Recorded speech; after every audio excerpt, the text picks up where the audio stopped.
उत्तर प्रदेश की योगी सरकार ने गोवंश की तस्करी रोकने के लिए 2017 में अवैध बूचड़खानों को बंद करने का फैसला किया। सरकार का यह दावा है कि उसके बाद से गोवंश के संरक्षण के लिए पूरे प्रदेश में आश्रय स्थल खोले गए।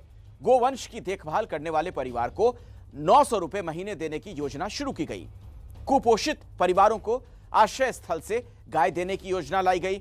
लेकिन ये सारी योजनाएं आवारा मवेशियों की बढ़ती संख्या को काबू करने में नाकाम रहीं और इसीलिए किसान परेशान हैं और अब चुनाव के मौके पर विपक्ष भी इस मुद्दे पर सरकार को घेर रहा है। आवारा पशु सिर्फ फसलों के लिए ही खतरा नहीं है, कई जगहों पर वो जान के लिए भी खतरा बन चुके हैं।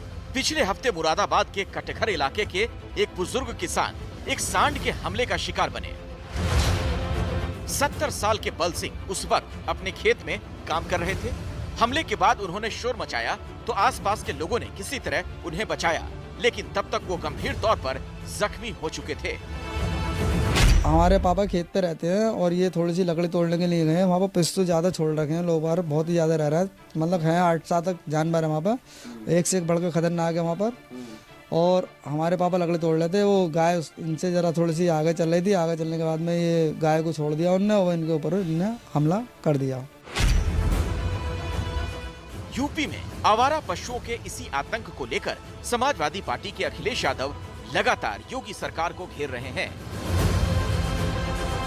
आज खेत हैं बर्बाद हो रहे किसानों के, सांड खुलेआम हो रहे। पूरे देश में सांड से इतने लोग कहीं नहीं मरे होंगे जितने उत्तर प्रदेश में मरे हैं।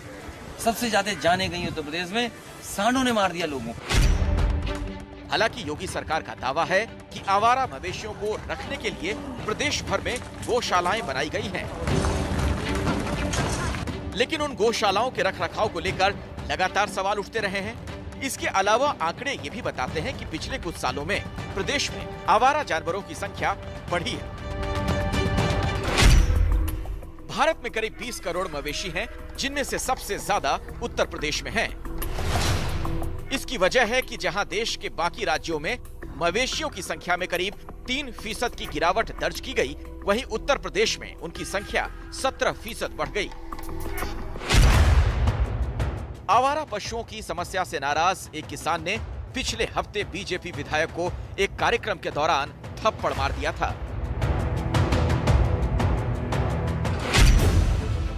सरकार भी ये समझ रही है कि जानवरों के कारण किसानों को हो रही परेशानी का मुद्दा आने वाले चुनाव में बड़ा बन सकता है। इसीलिए मुख्यमंत्री योगी आदित्यनाथ ने रविवार को एक बार फिर इस समस्या को खत्म करने का वादा किया। भाइयों बहनों, ये इतनी अच्छी 3 प्रकार की योजनाएं हैं। अगर इन 3 योजनाओं को हम गांव में लागू कर देंगे तो ये अन्ना पशु या छुट्टा पशुओं की समस्या या निराश्रित गोवंश की जो समस्या है, इसका पूरी तरह समाधान हो सकता है। अपनी अपनी ग्राम पंचायतों में इस जिम्मेदारी को हमें लेना होगा। हालांकि सीएम ने जिन योजनाओं का जिक्र किया वो पहले से ही प्रदेश में चल रही हैं। मतलब साफ है कि उन योजनाओं को ठीक से लागू नहीं किया गया और न ही पिछले 5 साल में सरकार ने किसानों की इस समस्या को गंभीरता से लिया।